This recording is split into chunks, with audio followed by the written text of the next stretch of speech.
2 वर्ष जेव्हा सरकार या दोन्ही समाजांशी खेळत होतं तेव्हा सरकारला का आठवलं नाही बरं विरोधी पक्ष?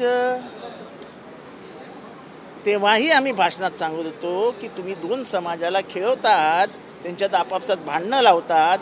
महाराष्ट्राचं इतिहास आहे की महाराष्ट्र समाज व्यवस्थेमध्ये कधीही पडदा फाटलेला नाही.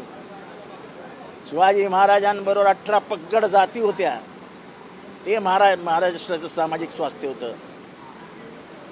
फुलेंनी शाळा सुरू केल्या पण त्या सगळ्या समाजासाठी चालू केल्या.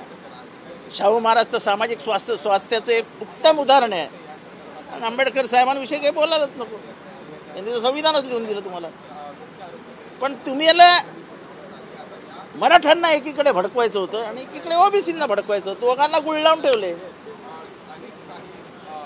आणि आता काहीच होत म्हणलं विरोधी येत नाहीत ना, विरोधी पक्ष आले नाही ना. तुमचा निर्णय तुम्ही घ्या ना बाबांनो. जेव्हा गुलाल उधळला वाशीला तेव्हा आम्हाला विचारलं होतं.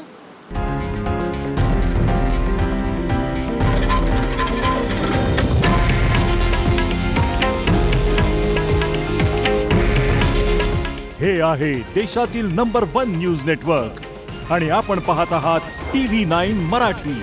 काळजी तुमची, हित महाराष्ट्राचं.